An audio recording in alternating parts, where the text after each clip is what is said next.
पुनर्वसु नक्षत्र के राह पर अतिचारी गति से गोचर करते हुए देवगुरु बृहस्पति की 12 साल बाद शुरू हुई यात्रा में आपको दिखेगा इनका जलवा। सबसे ज्यादा लाभ बेनिफिशियल यदि किसी को प्राप्त हो रहा है, यदि किसी को ये दे रहे हैं, तो वो है कन्या राशि। राधे राधे, मैं हूँ एस्ट्रोलॉजर नीलू चौधरी। मेरे चैनल ग्रहों की माया में आपका स्वागत है। कन्या राशि के जातकों को 13 अगस्त 2025 को देवगुरु बृहस्पति पुनर्वसु नक्षत्र में प्रवेश के साथ ही आपके जीवन में ये कैरियर, कार्य क्षेत्र से लेकर अर्थव्यवस्था, आर्थिक स्थिति में कई बड़े बदलाव, सुधार लेकर के आएंगे।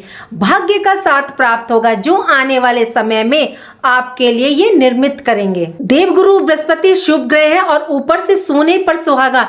इनका पुनर्वसु नक्षत्र अपने स्वयं के नक्षत्र में 12 साल बाद प्रवेश। यह गोचर 23 साल बाद पुनर्वसु नक्षत्र में शुक्र और गुरु की युति के साथ हो रहा है। पुनर्वसु नक्षत्र की विशेषता इनके नाम और सिंबल में छुपी हुई है, यानी नवीनीकरण, वापसी, पुनः स्थापना। इनका सिंबल धनुष और वाण यानी कि वाणों का समूह है। इनकी जो अधिष्ठात्री देवी हैं वो देवताओं की माता अदिति हैं। ये आपसे यही कह रहे हैं कि आप अपनी लाइफ में जो पीछे बेहतर नहीं कर पाए तो अब आप उन्हें कर लें फिर से।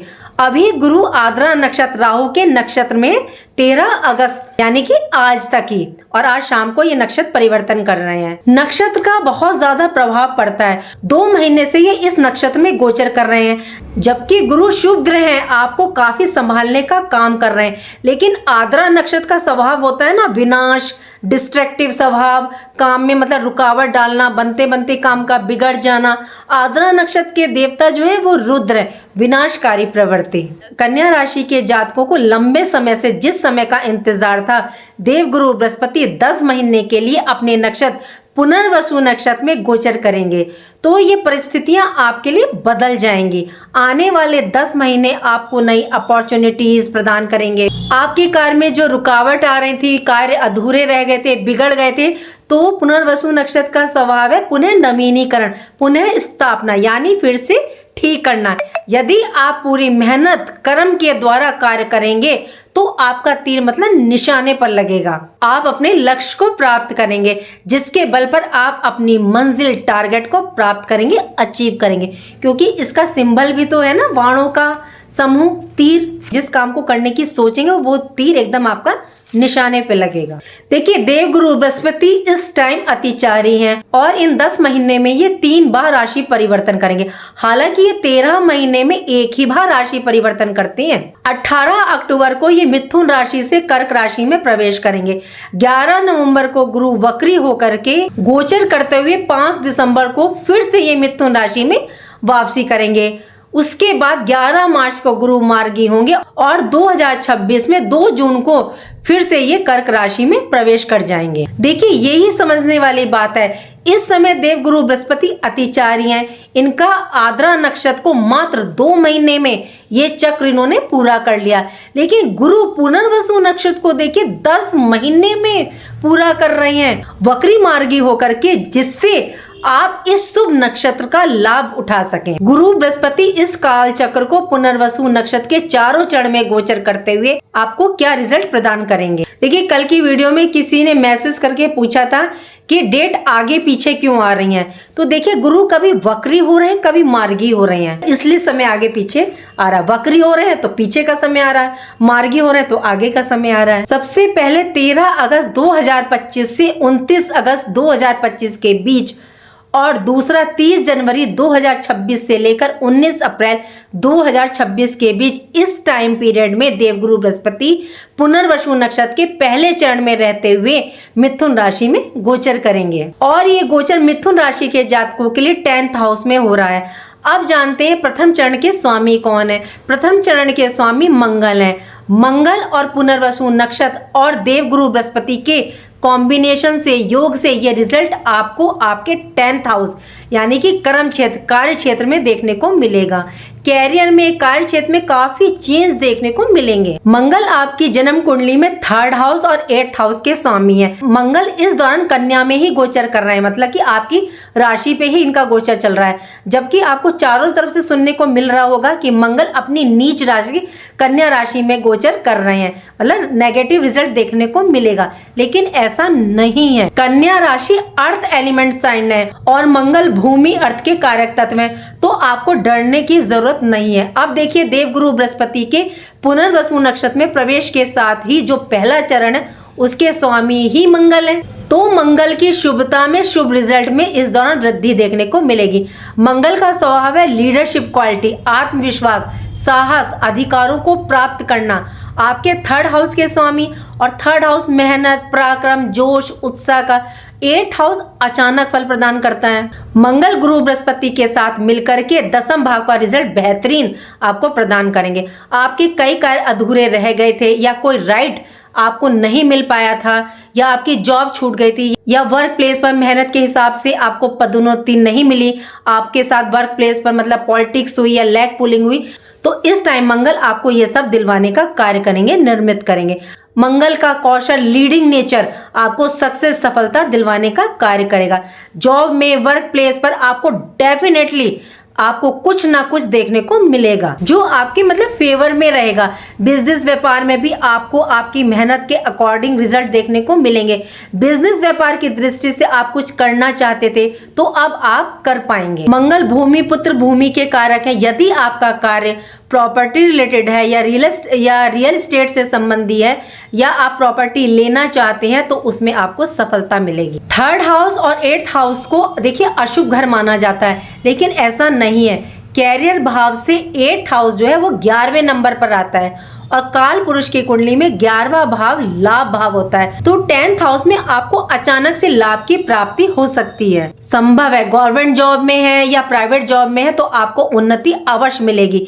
देवगुरु बृहस्पति की 5वीं दृष्टि आपके 2nd हाउस पर, 2nd हाउस वाणी का, सेविंग का, धन का, तो आपकी वाणी का प्रभाव इस टाइम दूसरे पर बहुत ज्यादा पड़ेगा, जिससे आप अपनी बात सहजता से दूसरों के सामने कह पाएंगे। गुरु बृहस्पति की 7th दृष्टि आपके 4th हाउस पर। यदि आप इस दौरान भूमि भवन खरीदना चाहते हैं तो गुरु आपके लिए ये योग निर्मित कर रहे हैं। गुरु बृहस्पति की 9th दृष्टि आपके 6th हाउस पर। कोर्ट कचहरी रिलेटेड केस है तो उसमें आपको सफलता मिलेगी। मंगल भूमि के कारक है। यदि भूमि, प्रॉपर्टी रिलेटेड पैतृक संपत्ति को लेकर कोई केस चल रहा है तो उसमें आपको राहत दिलवाएंगे। शत्रु आपके पराजित होंगे। देखिए 8th हाउस से पैतृक संपत्ति का भी विचार किया जाता है, तो यहाँ आपको सफलता देखने को मिलेगी। वहां थोड़ा इस दौरान संभल करके चलाइएगा। 6th हाउस पर दृष्टि होने से जो स्टूडेंट कॉम्पिटिटिव एग्जाम की तैयारी कर रहे हैं तो उनको सक्सेस डेफिनेटली मिलेगी। ऋण लोन उतारने के योग बनेंगे। इम्यून सिस्टम आपका इस दौरान अच्छा रहेगा, मतलब स्वास्थ्य ठीक रहेगा। पहले चरण में मंगल आपको धन में वृद्धि, सेविंग तो ज्यादा नहीं कर रहे हैं, मतलब धन ज्यादा नहीं दे रहे हैं, लेकिन आप में जोश, रुतबा, साहस, लीडरशिप क्वालिटी, ये इन चीजों को बढ़ा रही हैं। अब देखिए, अब आपको ध्यान कहाँ रख करके चलना है, क्योंकि मंगल 8th हाउस के भी स्वामी है, तो अग्रेशन, गुस्से पर कंट्रोल रखें, वाणी पर कंट्रोल रखें।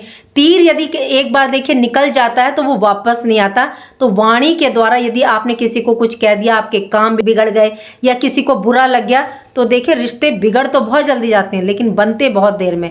तो इसलिए वाणी को, अपने शब्दों का चयन बहुत सोच समझ के कीजिएगा। सीनियर बॉस के साथ वाद विवाद ना करें। जो स्त्री गर्भवती है, प्रेग्नेंट है, वो पहले चरण में अपना ध्यान रख के चलें। गोपाल सहस्त्र नाम का पाठ करें और या लाल रंग का धागा अपनी लंबाई के बराबर ले लें और लेफ्ट साइड बाएं हाथ में उसको बांध लें। हनुमान जी को मीठा पान चढ़ाएं, चोला चढ़ाएं। मेल हैं तो आप अपने हाथ से चढ़ा सकते हैं, अगर आप स्त्री हैं तो उस मंदिर में जो पुजारी हैं, ब्राह्मण हैं, आप उनके द्वारा चढ़वाएं। ये था गुरु बृहस्पति का पुनर्वसु नक्षत्र का प्रथम चरण।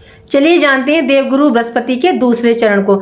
दूसरे चरण के स्वामी शुक्रदेव हैं। गुरु 10 महीने में अपने चरणों को पूरा करेंगे।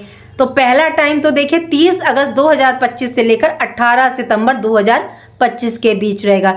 दूसरा टाइम 4 जनवरी 2026 से लेकर 29 जनवरी 2026 के बीच रहेगा। और तीसरा टाइम 20 अप्रैल 2026 से लेकर के 13 मई 2026 के बीच रहेगा। ये 3 समय तारीखें दूसरे चरण में आएंगी। इस नक्षत्र के दूसरे चरण के जो स्वामी है वो शुक्र देव है।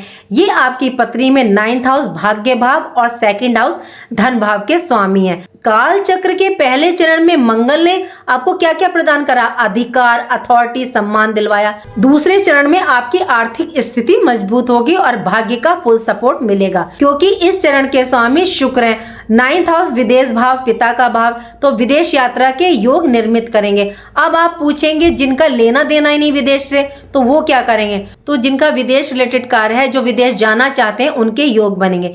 जैसे आप जॉब करते हैं तो आपको जॉब के अकॉर्डिंग जो है धन मिलेगा। अगर आप बिजनेस करते हैं तो आपको बिजनेस के अकॉर्डिंग धन मिलेगा। तो उसी हिसाब से मिलेगा ना, हजारों में, लाखों में, करोड़ों में, जिसका जैसे कार्य होगा। सबको सबकी इनकम के अनुसार ही धन में ये वृद्धि करेंगे। पिता का सहयोग प्राप्त होगा। गुरु बृहस्पति की पंचम दृष्टि आपके 2nd हाउस धन भाव पर, तो इस भाव संबंधी शुभ रिजल्ट आपको प्राप्त होंगे। इस काल चक्र में आपकी आर्थिक स्थिति, इकोनॉमिकल कंडीशन मजबूत होगी। जॉब, नौकरी पेशा जो लोग हैं उनके इंक्रीमेंट लग सकते हैं। बिजनेस में ग्रोथ देखने को मिलेगी, जिससे धन में वृद्धि होगी। कोई धन यदि आपका रुक गया था, अटक गया था, तो वो वापस आ सकता है। 10th हाउस में देखिए 2 गुरु, ज्ञानी गुरु, एक देवताओं के गुरु, एक असुर गुरु, दोनों ही बहुत विद्वान है और दोनों ही गुरु आपके 10th हाउस में विराजमान है। इस टाइम आपकी वाणी में मधुरता, वाणी का प्रभुत्व बढ़ेगा। वाणी के द्वारा आप अपने कार्यों को गति प्रदान करेंगे। कुल कुटुंब परिवार में माहौल आपका अच्छा रहेगा। 2nd हाउस खाने पीने का होता है, तो इस टाइम शुक्र की वजह से आप अपने डाइट रूल्स को तोड़ सकते हैं।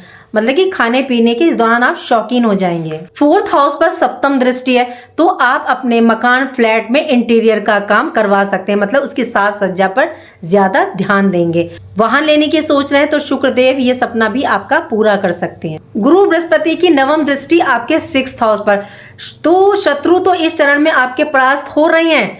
टेंशन कम रहेगी। इस टाइम पीरियड में आपकी इम्यूनिटी सिस्टम भी आपका ठीक रहेगा, यानी कि स्वास्थ्य ठीक रहेगा। यदि आपको बीपी और शुगर है, उसका थोड़ा सा ध्यान रख करके चलिएगा। मतलब खान पीन का इस टाइम ध्यान रखिएगा। यदि आप ऋण लोन लेने की सोच रहे हैं तो इस टाइम पीरियड में आप ले सकते हैं। हाँ, पहले चरण में मंगल के कारण आप यदि लोन उतारना चाह रहे थे तो वो तो उतर जाएगा, लेकिन आप लेना चाह रहे हैं तो वो नहीं ले पाएंगे। ऋण उतारने के योग बना रहे हैं, लेकिन ऋण लेने के योग ये नहीं बना रहे। अगर ले लिया तो प्रॉब्लम आ जाएगी। दूसरे चरण में अगर आप ऋण लोन लेना चाहते हैं तो वो ले सकते हैं।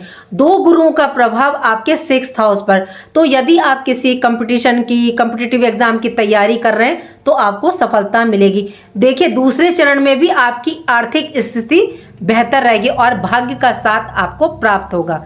यदि उपाय की बात करें तो माता लक्ष्मी के मंदिर में जाकर के आप मखाने की खीर उनके समक्ष रखिएगा। लेकिन जो मंदिर में प्रसाद चढ़ाया जाता है वो घर नहीं लाया जाता, वहीं बांट दिया जाता है। ये पुनर्वसु नक्षत्र का दूसरा चरण आपके लिए शुभ और भाग्य में वृद्धि करने वाला होगा। देवगुरु बृहस्पति का पुनर्वसु नक्षत्र के तीसरे चरण में गोचर बहुत महत्वपूर्ण रहने वाला है।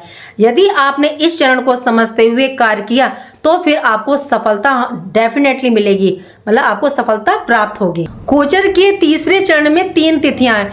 पहली 19 सितंबर 2025 से 17 अक्टूबर 2025 के बीच, दूसरी 5 दिसंबर 2025 से 3 जनवरी 2026 के बीच, तीसरी 14 मई 2026 से 1 जून 2026 के बीच। इसमें गुरु वक्री मार्गी होंगे। यहाँ गुरु बृहस्पति पुनर्वसु नक्षत्र के तीसरे चरण में रहेंगे, जिसके स्वामी बुध हैं। ये गोचर भी आपके 10th हाउस में ही रहेगा। बुध यहाँ एक्टिवेट रहेंगे क्योंकि एक तो ये आपकी राशि के स्वामी है, दूसरा पुनर्वसु नक्षत्र के तीसरे चरण के ये स्वामी हैं। गुरु बृहस्पति और बुध का संबंध कोई बहुत बेहतरीन नहीं है, तो आप इस चरण का रिजल्ट प्राप्त करेंगे कैसे? तो इस टाइम बुध जो है आपका बहुत ज्यादा पावरफुल हो गया। एक तो आपकी राशि का स्वामी, दूसरा इस चरण का स्वामी। बुध आपका माइंड काल चक्र के तीसरे चरण में कैलकुलेटिव, लॉजिकल, तर्कशील हो जाएंगे। देव गुरु बृहस्पति इस टाइम आपको जो प्रदान करेंगे, आपका माइंड बुध उसको स्वीकार ही नहीं करेगा।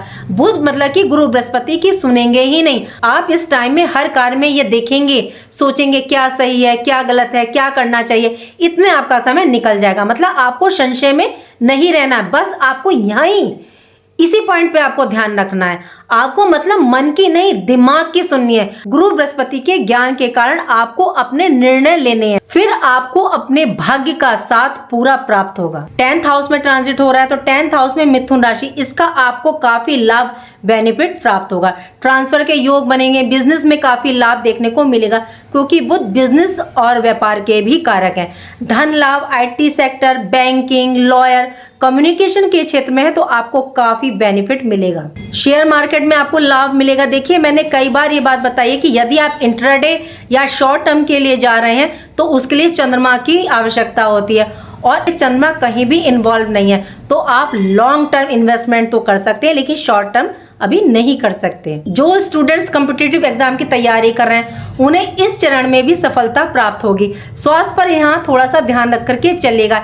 स्किन एलर्जी, कोल्ड, कफ का थोड़ा सा ध्यान रखिएगा। आपको उपाय क्या करना है? छोटी कन्याओं का पूजन करें, उन्हें गिफ्ट दें, दुर्गा माँ की आराधना करें। देखिए, इस टाइम में आप अपने निर्णय, डिसीजन बहुत सोच विचार करके लीजिएगा। बात करें अंतिम चरण की, गुरु बृहस्पति पुनर्वसु नक्षत्र के चौथे चरण में रहते हुए कर्क राशि में आपके 11th हाउस में गोचर करेंगे। गुरु बृहस्पति इस चरण में आपको काफी लाभ प्राप्त करेंगे। 11th हाउस में कर्क राशि, इसके स्वामी भी चंद्रमा है। दूसरी बात, पुनर्वसु नक्षत्र के अंतिम चरण के स्वामी भी चंद्रमा है। देव गुरु बृहस्पति की ये उच्च राशि है। यहाँ गज केसरी योग भी निर्मित हो रहा है। यहाँ गुरु चंद्र का संबंध बन रहा है। यहाँ गुरु बहुत ही पावरफुल और एक्टिवेट हो रहे हैं आपके लाभ के घर में। तो इस टाइम आपको प्रॉफिट, धन का लाभ, आपकी इच्छाएं पूरी होंगी। कोई पुरानी इच्छा जो आप पूरी करना चाहते थे, अधूरी रह गई थी, क्योंकि ये नक्षत्र भी जो देखिए नवीनीकरण, वापसी, पुनः स्थापना का है। काल चक्र के चौथे चरण में यदि किसी को काफी लाभ प्राप्त हो रहा है तो वह कन्या राशि यानी आप हैं। गुरु बृहस्पति की पंचम दृष्टि देखिए आपके 3rd हाउस पर, और 3rd हाउस आपके एफर्ट्स का, मेहनत का, आपकी स्किल का। तो इस टाइम आपके द्वारा किए गए प्रयास सफल होंगे, आपके डिसीजन मतलब सही दिशा में जाएंगे। इस टाइम आपको अपने मित्र से, भाई से सहयोग प्राप्त होगा। आपका सोशल दायरा बढ़ेगा। मित्र भाई से काफी सहयोग प्राप्त हो रहा होगा। जब जब आपको उनकी हेल्प की जरूरत पड़ेगी तो इस टाइम मिलेगा। देवगुरु बृहस्पति की 7वीं दृष्टि आपके 5th हाउस पर, पंचम पर चंद्रमा का प्रभाव भी पड़ रहा है, तो शिक्षा के क्षेत्र में सफलता प्राप्त होगी। आपको अपनी संतान के शुभ रिजल्ट प्राप्त होंगे, उनकी ग्रोथ देखने को मिलेगी। लेकिन विद्यार्थी अपना कंसंट्रेशन बना करके रखे, क्योंकि चंद्रमा का प्रभाव है, हालांकि उच्च है। लव रिलेशन के लिए देखिए काफी अच्छा है ये समय। यदि आप किसी को प्रपोज करना चाहते हैं तो आप कर सकते हैं, बहुत उत्तम समय है। चौथे चरण में भी शेयर मार्केट से आपको लाभ की प्राप्ति हो रही है। 9वीं दृष्टि आपके 7th हाउस पर, तो वैवाहिक जीवन के लिए काफी समय उत्तम है। जिनके विवाह के योग नहीं बन रहे थे तो उनके विवाह के योग बनेंगे। बिजनेस व्यापार में पार्टनरशिप है तो उसमें आपको लाभ की प्राप्ति होगी। त्रिकोण देखिए 4 प्रकार का होता है, धर्म, अर्थ, काम, मोक्ष त्रिकोण। यहाँ कौन सा त्रिकोण एक्टिवेट हो रहा है? यहाँ आपका काम त्रिकोण भाव एक्टिवेट हो रहा है। कैसे? 3rd हाउस, 7th हाउस और 11th हाउस देवगुरु बृहस्पति के गोचर और दृष्टि के कारण ये आपकी समस्त इच्छाएं, डिजायर्स को पूरा करेगा। ये टाइम पीरियड उन सभी चीजों की पुनः स्थापना करेगा, नवीनीकरण करेगा, जिन्हें मतलब आप प्राप्त करना चाहते हैं या आपसे छूट गई थी। गुरु नक्षत्र परिवर्तन 12 साल बाद कन्या राशि के लिए काल चक्र के हर चरण में अच्छे रिजल्ट लेकर के आ रहा है। ये आपके भाग्य भाव, लाभ, इच्छा की पूर्ति के भाव को जागृत कर रहा है, मतलब एक्टिवेट कर रहा है। देखिए उपाय तो वैसे मैंने हर चरण के बाद आपको बताया है, लेकिन जो एक मेन उपाय है वो आप जरूर करके चलिएगा। गुरु का उपाय, यदि आपके कुल पुरोहित हैं तो उन्हें पीले वस्त्र दान कीजिएगा। यदि नहीं है या आपको पता नहीं है तो किसी मंदिर के पुजारी हैं, ब्राह्मण हैं, कोई बुजुर्ग है तो उनको जो है पीले वस्त्र दान कीजिएगा बृहस्पतिवार के दिन, तो बहुत उत्तम रहेगा। उम्मीद करती हूँ कि जो जानकारी मैंने आपको दी वो आपको अच्छी लगी होगी, और अच्छी लगे तो लाइक कीजिएगा, कमेंट बॉक्स में राधे राधे लिखिएगा, और मेरे चैनल ग्रहों की माया को सब्सक्राइब कीजिएगा। राधे राधे, जय माँ बाबा।